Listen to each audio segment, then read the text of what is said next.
here, but this one person is really victimizing me to a point where the erosion that you're talking about is actually now affecting you in your personal life. Exactly.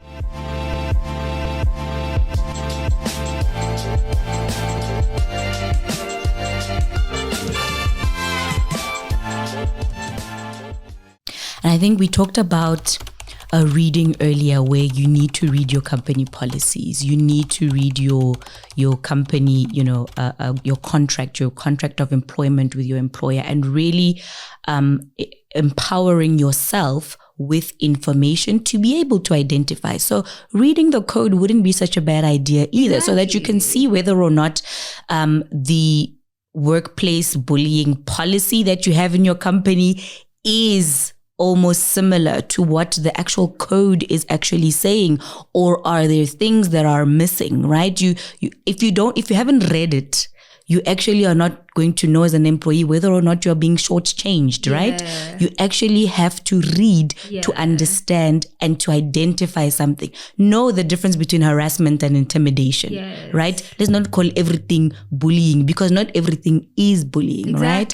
So if you can identify it, then we get to the step of how then do we protect ourselves from it, right?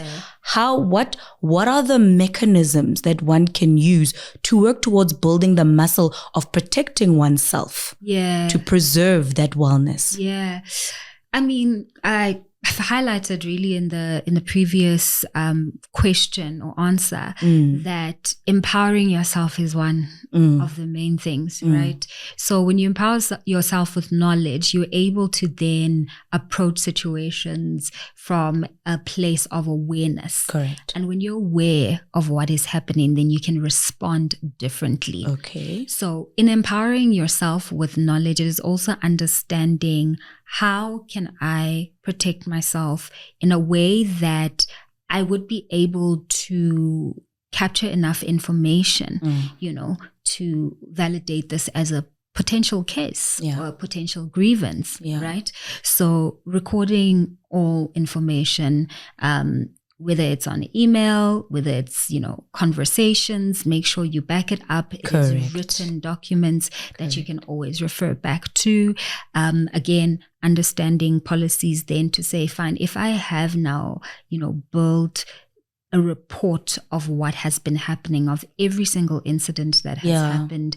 I've documented it over a period of time. And I think one thing that I want to emphasize around workplace bullying is that this is behavior that you need to have seen over a period of time. Correct. It's not just a one-time incident that you can now classify as, oh, I'm being bullied. Yeah. It has to be something that you have monitored and you can prove over a number of incidents, and where you are able to then capture and record those incidents in a way that you are able to then lodge a formal grievance, should you be able to do so. So in protecting yourself, it is also just observing the frequency of when this happens. A pattern, establishing a pattern. Exactly. Establish that pattern. Notice when it happens, how it happens, who's around the room. Take note of that, record that. And then also, again, another protection that speaks to the support that you need when you're going through something like this is developing those allies, well-trusted people that you can just speak to, that you can validate certain information with, and also just having like a sense of, a confidant, because this thing breaks you down. It does. Right? This thing breaks you down. It affects your self-esteem. It affects your mental health, your well-being. And when you do have that support system around you within a professional setting and even outside, then it at least allows you to just have someone or people that you can share that weight with, where you can offload where you can. I think another way to really just protect yourself is just trying to create a sense of emotional distance with the bully, especially when you have identified that this is a bully and this is somebody that, I am, that's targeting me, basically, where I am now being victimized for whatever reason and targeted. And once you've noted that, create that emotional distance where you can, because if you internalize everything that they say about you or everything that they do, it really erodes at your confidence in the most harmful ways. So when you are able to then say, it's a them thing, it's them, it's not me, I can't take that on as a me thing, you're able to at least navigate that situation in a healthier way. Yeah, and I think also being able to create bubble space, right? Being able to create a space between yourself and this environment that you find yourself in, right? Because sometimes it's not everybody, it's just this one particular person. It's just this one person. The company is great, I'm enjoying it here, but this one person is really victimizing me to a point where the erosion that you're talking about is actually now affecting you in your personal life. Exactly. Right? You find your partner saying, oh, where's your bully boss? So where's the bully guy? Right? And I think that when it starts now impacting your household or your personal life, you've got to do something about it. Of course. Because it actually, maybe without your awareness, it actually leaves an imprint in your personality and in your character for so long that turns into trauma. And then when it turns into trauma, you live with it. You're carrying it like a bag. And you're walking around with this trauma. And every time you hear the trigger word, it triggers that trauma. But your subconscious is actually reacting to it. And I think it's really important where if we're in an environment that has bullies, we actually need to understand ourselves enough to know to separate that. You got to separate yourself from this thing. Yeah. Otherwise, you become a victim most of your working life. I know. Otherwise, even if you move jobs, if you move jobs, you're likely to find a different type of bullying, but bullying nonetheless. Maybe it's harassment next time. It's intimidation next time. You've gathered all of the evidence and you want to be able to call it for what it is. But now you're calling it for what it is, but you actually haven't dealt with the trauma that it has caused you, right? And then now we're back at workplace wellness. How do you keep yourself well in a situation that has caused you trauma? Yeah. And that's where the support comes in. Yeah. Right? I think you touch on a very important point around that, is that people think they can be unmoved or unharmed by their workplace experiences, unpleasant workplace experience. And they just carry on moving from one job to another, one role to another, one boss to another, without really addressing the pain that comes with such experiences. And I think a very important thing to be able to do when you've gone through a workplace bullying situation is therapy. Yeah. I will always recommend that. I myself have gone through that process, and understanding how workplace bullying can then also result in trauma-informed decisions when it comes to your career. Yeah. Right? So how you navigate your career then is informed by the experience, the past experience that you had. And you don't want that. And also it can take time to be able to get over that and to move on from that situation, depending on the level of bullying that happened and, where also you were at the time that it happened, right? Because to call it what it is actually traumatic.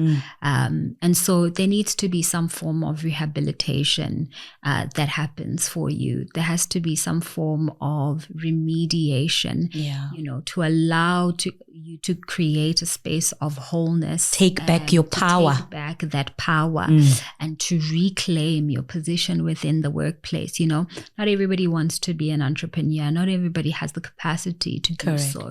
And so if you are still going to find yourself in the workplace, it's then important to be able to do the work that's just going to allow you to navigate those spaces from a healthier point of view. Correct. And when those triggers do come up, to be able to respond to them in a healthy way. So you're not reactive, you're not acting out of that trauma-informed place, like you've highlighted, but you are instead responding because you are empowered. Yep. You are doing the work to heal. You are doing the work to become whole, and you are navigating the workplace with a different mindset and awareness of the dynamics that actually take place. 100%. And I mean, that's literally my platform, wellness in the workplace. It's around creating that sense of awareness around these workplace dynamics that can shape the trajectory of your career, and in so doing also shape the trajectory of your life. Correct. And also then empowering people that listen to the platform with then tools to say, if you ever find yourself in a situation like this is how you would navigate this situation. This is how, you can empower yourself to be able to approach future situations like this from a well-informed point of view. Sure. Mbali, I want to talk about hostile work environments because the law talks about hostile work environments. And I think maybe they're so prevalent that now it's in the law. They are so prevalent that now we actually have to codify it and put it in writing so that people are aware that it is happening. So informally, we call it toxic workplace environment. Yes. So this is where the bullying itself actually manifests, right? And it impacts one's dignity, right? Your sense of self, your dignity, becomes diminished. There's negative impact of the conduct, or where there's negative impact of that conduct that impacts the employee's ability to work or affects their personal well-being. This feels like a Jumanji vibes, if I can put it like that. Hunger Games. You never know what's around the corner. Yeah. Do you know what I mean? Like, you could be walking into the office one day, here you are stretching yourself. You walk in, and the first email that you see on your screen hits you like a ton of bricks. You're like, at which point did this person see it necessary to write something in like capital letters to me? It's early in the morning. I haven't even had my first coffee, but it's hitting you like a ton of bricks. You're walking and somebody says something and it throws you completely off balance. And that day just goes left. Downhill from there. This Jumanji type vibe that employees find themselves in is actually crazy. How do we navigate a toxic workplace environment? Right? Because person X might not be a bully to me, but they're a bully to somebody else, right? Yeah. Everybody has their bully at some point. Everybody has their intimidator, their victimizer. Why are we in Jumanji when we are in the workplace? Yeah, you know what? I think the workplace is really about survival, right? It is. And it is about understanding that people are driven by different motives. True. People are there for different reasons, and on that basis, they will navigate the space differently. And sometimes that can then result in very toxic and hostile situations. And for me, once an environment becomes so toxic that it becomes intolerable for the employees, then the question is around the leadership. Right. It's always a conversation around leadership. What is the leadership doing in terms of ensuring that the environment is conducive, to employees? What is the culture of the organization? Again, back to that question, because culture in an organization is deliberate. Correct. It's not something that happens, just reactively. You have to be deliberate about it. And if you don't have leaders that prioritize wellness, that prioritize employee well-being, and that value people as assets, as key assets of the business, and not just the assets that bring profitability to the business, then they'll have a different relationship Yeah. with how they treat their employees, right? And I think, we've come to a point where it is performance over everything. Yeah. It is productivity over Numbers. everything, numbers over everything, to a point where it compromises the quality of work, the quality of life for the employee, and creates these types of hostile environments. Yeah. And so it's very difficult to navigate a hostile environment if there aren't any intentional interventions at a leadership level, because you as an employee can't uproot that environment and that system and try to change things bottom up, right? Correct. There needs to be intentional power and intervention from leadership to be able to erase that kind of behavior, to be able to hold people accountable when they do exude, these toxic traits. Correct. Because a toxic environment is because of toxic people. Correct. And if those people are not shown